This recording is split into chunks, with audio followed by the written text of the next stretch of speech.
Okay, you guys, so I am making the background to my scripture cards. And this is a block stamp that has our Father's Prayer on it.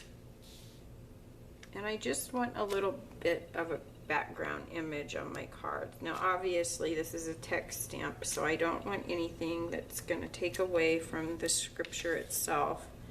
But I just wanted something back there so that the scripture cards weren't just stark white in the background. This is a mixed media project, and so I wanted them to look mixed media. So that's what I've done so far.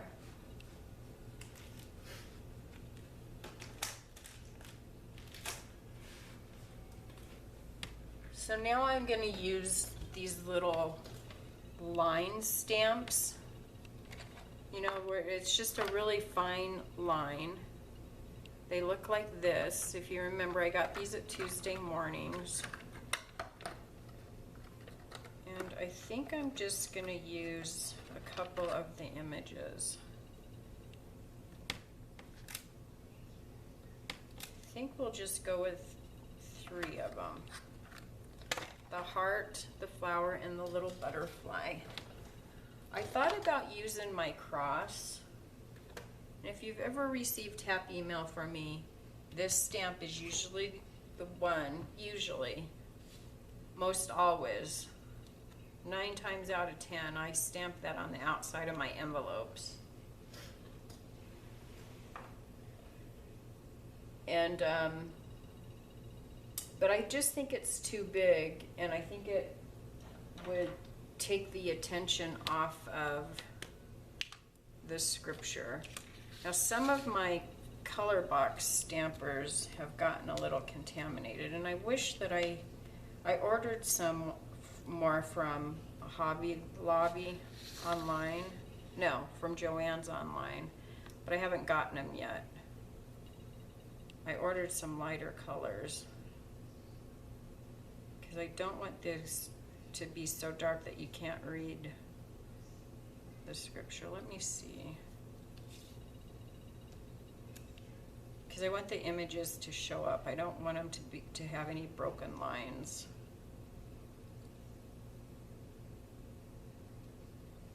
Okay, I can do that.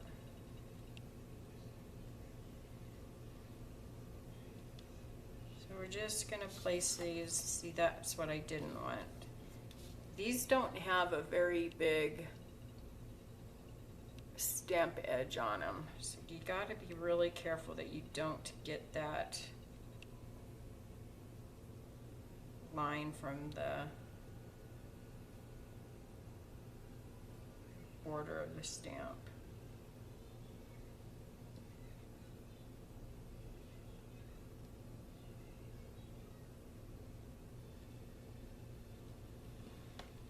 That's all I'm going to do on that one.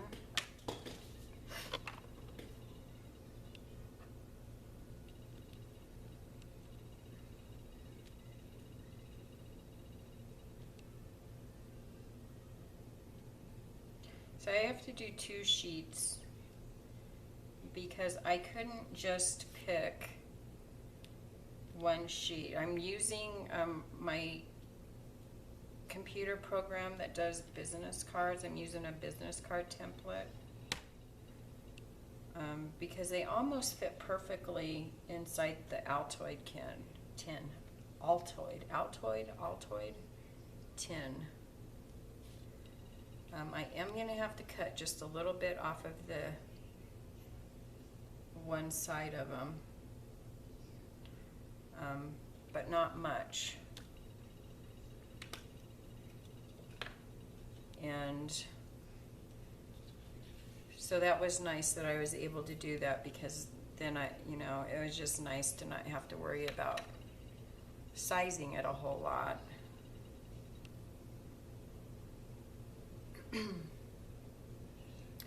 But there were 4 scriptures that are just really important to me that I couldn't leave out of my favorites.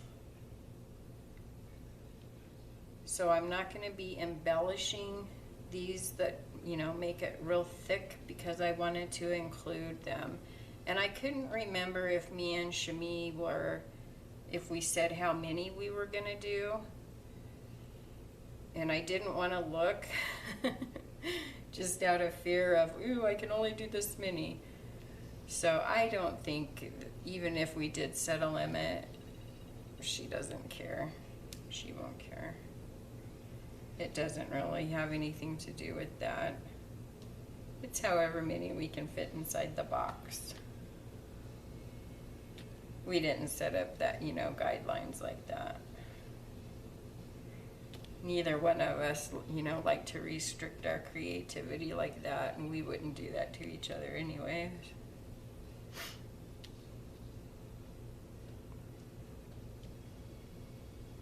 So I love making my own paper. This is like a new thing for me to, you know, whenever I think about making a project, I no longer think about what scrap paper I'm gonna pull out. Now it's like, what paper am I gonna create? And I just love that about mixed media and getting new stamps.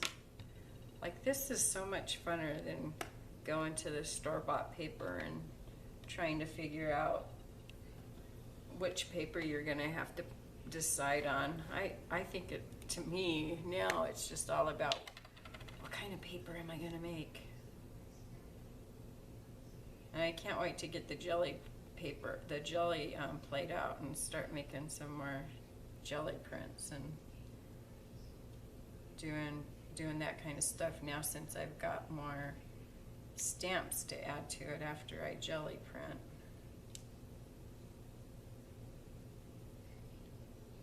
Because I am just having so much fun making my own paper.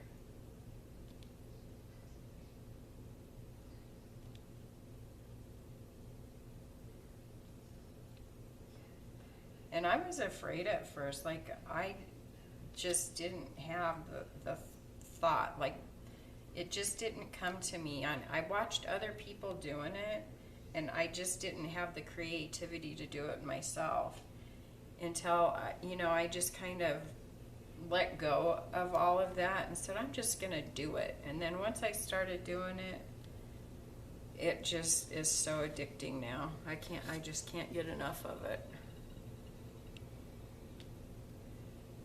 You seriously just have to dive in.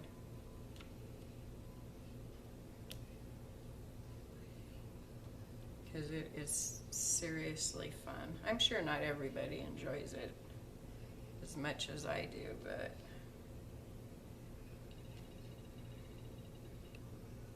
I am seriously having so much fun doing it.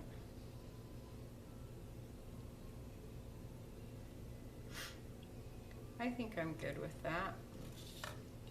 I don't want to make it real busy because I don't want it to take away from, you know, from what it is. So I'm going to give those a minute just to allow that chalk to dry. I think that it looks good. There's a couple places where I got marks on that, but that's okay. I don't want to add any paint to it just because it's going through my printer, and we know what happens when the ink from the printer just doesn't look right on top of paint. We saw that with my labels, with my return address labels, and I really want the scriptures to come out looking really nice.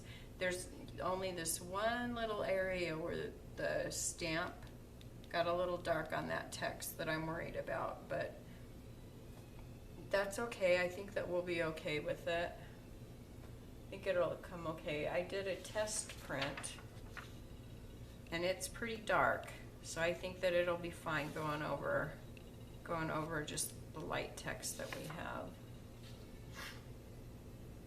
I was kind of testing out with some bigger stamps, and I came up with this, and that was just way too dark. It's really pretty, and I'm definitely going to use this for something else, but the text definitely wouldn't have been legible had I printed it on top of that.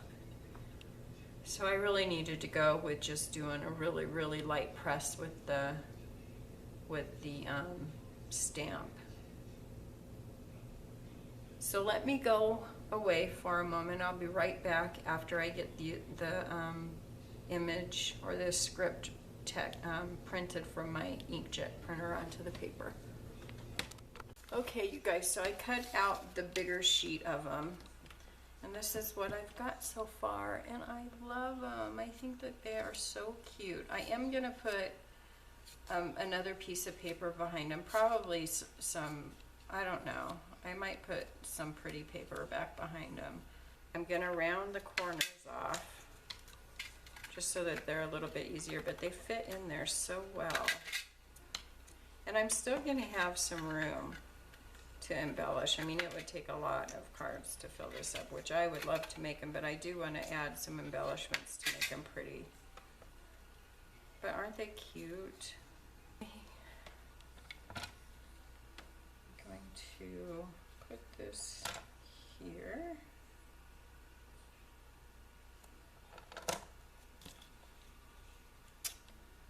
And line this up where I need to cut.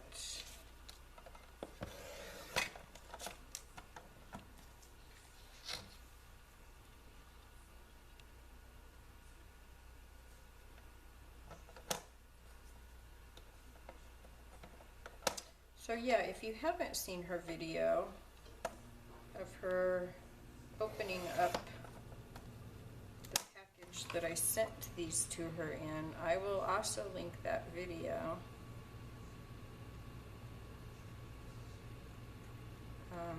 I'll put it on an iCard right here, and you can go over and watch that video of her receiving these.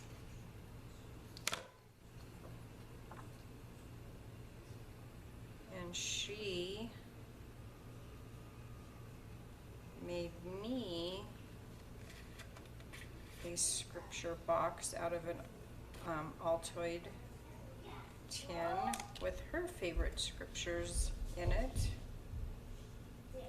And you can go and watch my video of me opening her Happy Mail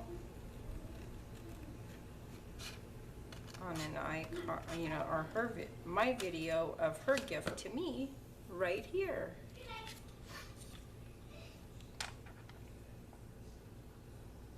So I'm just gonna line this up, cut this extra little bit off.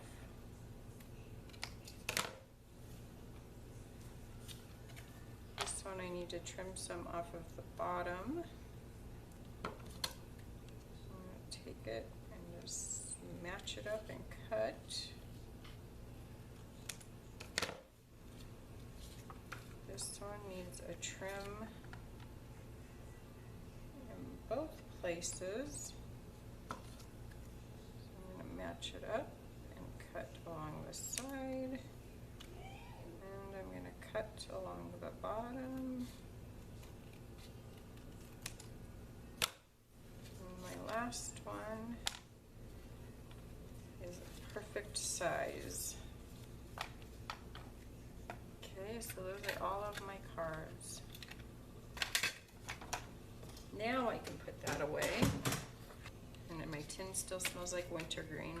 So I'm gonna put those in there and we'll be back with you soon.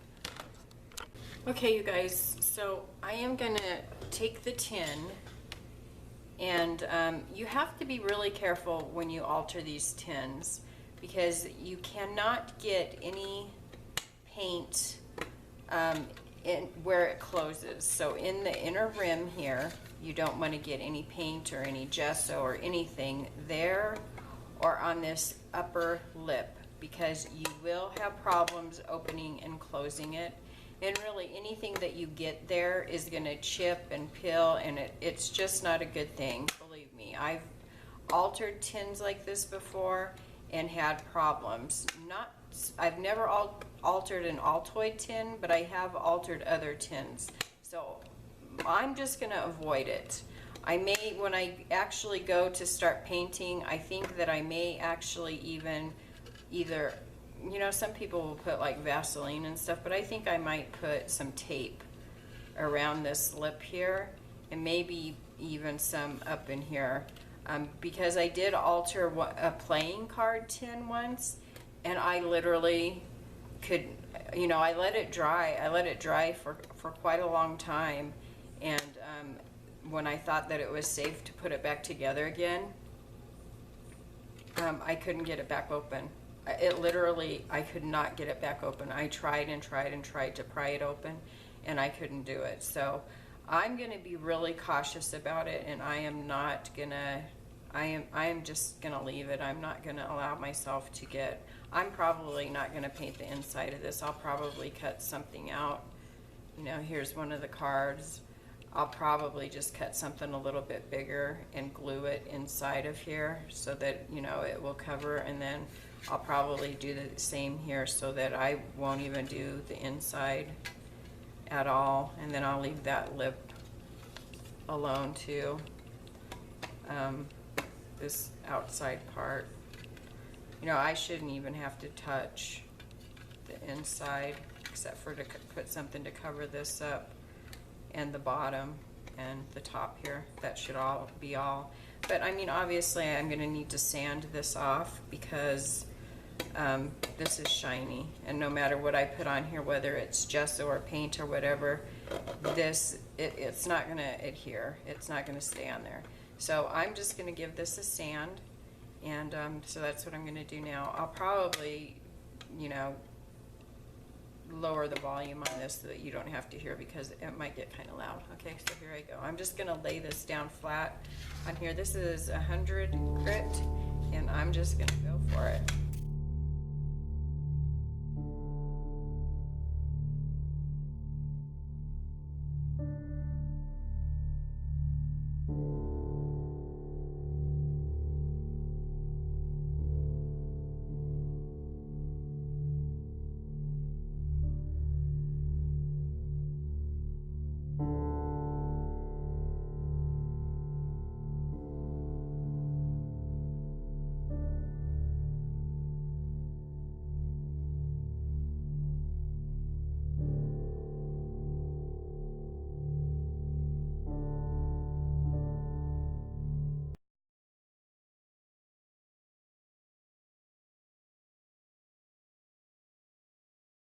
This is my liquid gold, my Liquitech super heavy gesso. I call it liquid gold because it literally costs a fortune.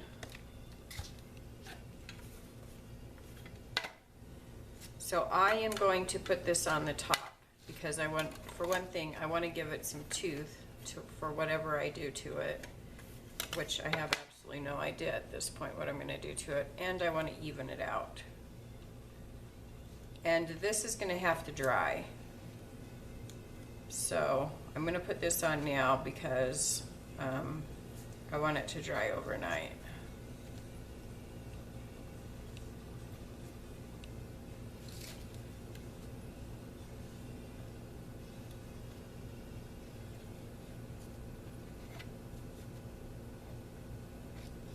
I'm using this stuff as a filler. I know that that's probably not the right thing to use it for, but it's what I'm using it for.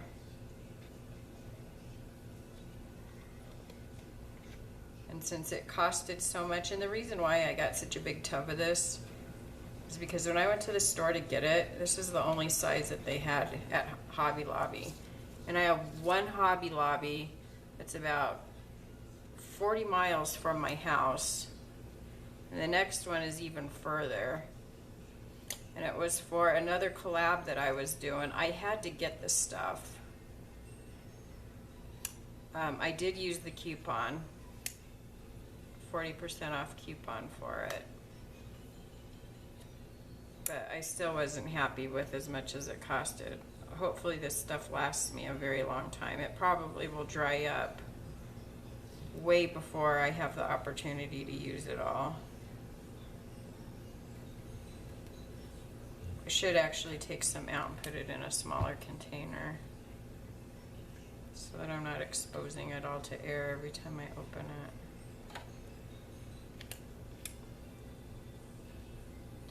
So I use it for everything that I can think of to use it for. And this seems reasonable to me, so I'm doing it.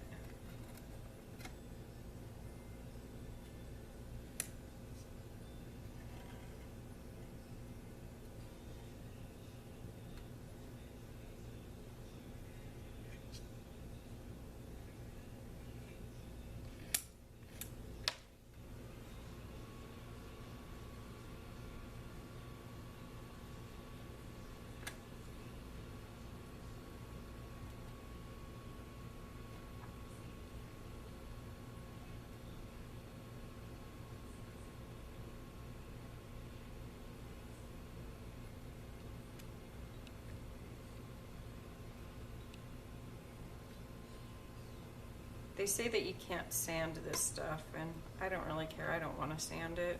This does not have to look perfect. This is mixed media. Nothing in mixed media is perfect anyways. And if you're going for perfection, then you probably shouldn't be doing mixed media.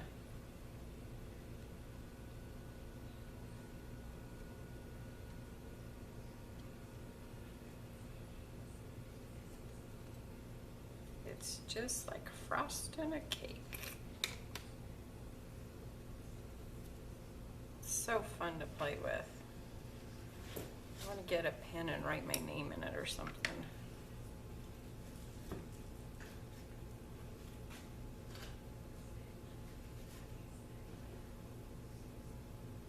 Okay.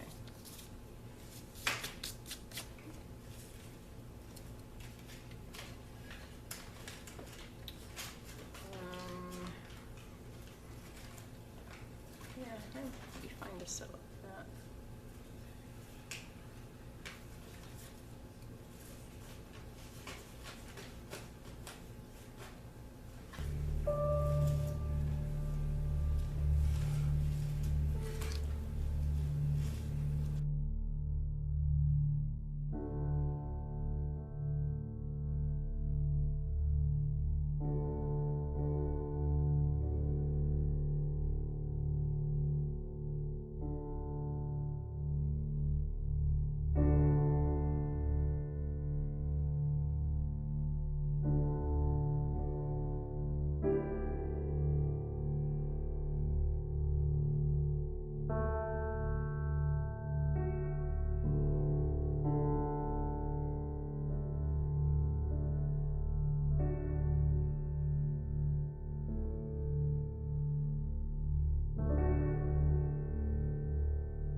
you.